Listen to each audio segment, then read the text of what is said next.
soldiers. Here with exclusive reaction, former Vice President Dick Cheney. Mr. Vice President, welcome back. Good to talk to you. Good to talk to you, Sean. Your reaction, pre-World War II levels, dangerous? Absolutely dangerous. I've obviously not been a strong supporter of Barack Obama, but this really is over the top. It does enormous long-term damage to our military. They act as though it's like highway spending. You turn it on and off. The fact of the matter is he's having a huge impact on the ability of future presidents to deal with future crises that are bound to arise. I've told you, Sean, the story about right after Desert Storm when I was Secretary of Defense after we won. The first thing I did was call former President Reagan out in California and thank him for everything he'd done back in the 80s to build that magnificent force we had for Desert Storm. I can guarantee you there's never going to be a call from a future Secretary of Defense to Barack Obama to thank him for what he's done in the military. This is just devastating.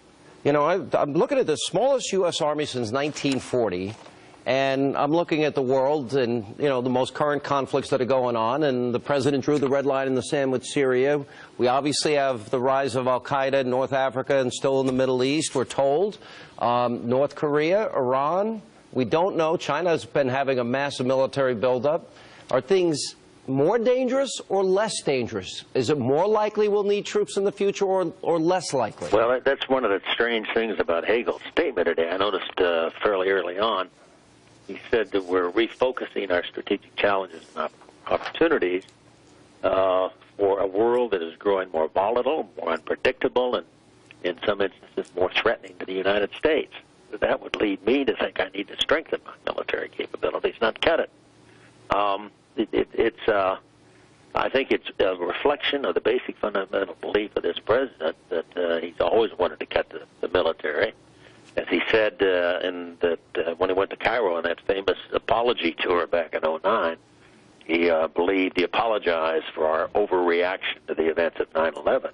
And today he's fixing it in a way, in effect, where it's going to be almost impossible for future presidents to deal with that kind of situation. I think the underreported story today were comments made by Secretary Hagel. He actually said this. I'll read it really slow. He said, it means we're entering an area where American dominance in the seas, in the sky, and space can no longer be taken for granted.